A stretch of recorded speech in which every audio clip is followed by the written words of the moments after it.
On first look, this could be mistaken for a simple box covered in some scrappy old leather. Whatever you wish to call it, box, coffer or chest, this is something rather remarkable to have survived in this condition. It is in fact a rapier chest, covered in leather which has been decorated with royal insignia. Basically, it's a 17th century 6-plank leather-bound chest decorated with Tudor roses, Star of the Garter and other symbols. What makes it an important piece is that the ends show the coat of arms of James II in exile underneath the Stuart crown. There are significant traces of gilding and polychrome evident throughout, and the surface is very much like a cuir boulli patina, giving it a very attractive finish, to my eye at least. Whilst there is a debate between historians in respect to the merits of the rule of James, the indisputable fact is that the political classes had him removed and invited William of Orange to assume the English throne. In 1688 he was deposed and fled to France. He returned to the UK in 1689, but following defeat at the Battle of the Boyne in 1690, he returned to France, where he lived in exile at Saint-Germaine-en-Laye until his death in 1701. It's highly probable, therefore, that this rapier chest was made during James's time at Saint-Germaine-en-Laye, which could offer a date attribution of circa 1690 to 1700, which really does convey historical significance to this wonderful surviving piece of furniture. What we'd like to do now is to move on to show some detailed images from the top, the front, the left and front sides, and one of the spandrels. This is a detail from the left side where you can see the embossing of the crown and of the Prince of Wales feathers.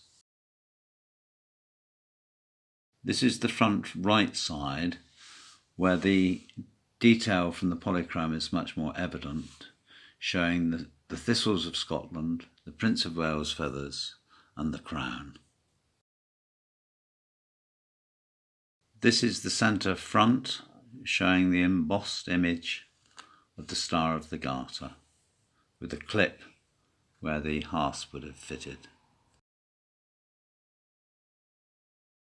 Another shot of the Scottish thistles showing beautiful embossed work. Here we have a very well executed feathers of the Prince of Wales, showing quite good traces of the polychrome. We're now moving to the top, which shows greater wear as a result both of the handling, lifting the lid up and down, and also its greater exposure to light. Despite this wear, you can quite clearly see the quality of the embossed and tooled leather work. The last image of the top shows this very well preserved Tudor rose, which is extremely attractive.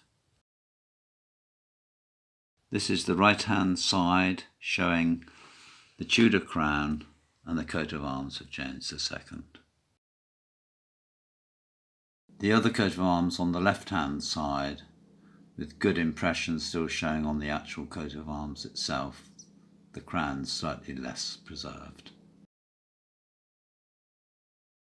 And this is a spandrel on the left-hand side, which just shows the trouble taken and the still beautifully preserved flower at the centre of the work.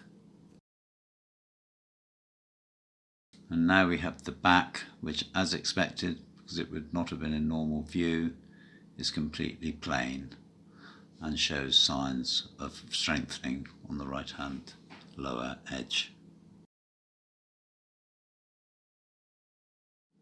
To conclude, as said before, this really is a wonderful piece of furniture, made at a time of historical change that witnessed the transition from the reign of the Stuarts to the rule of William of Orange, and effectively the continuation of the reduction of powers of the monarchy.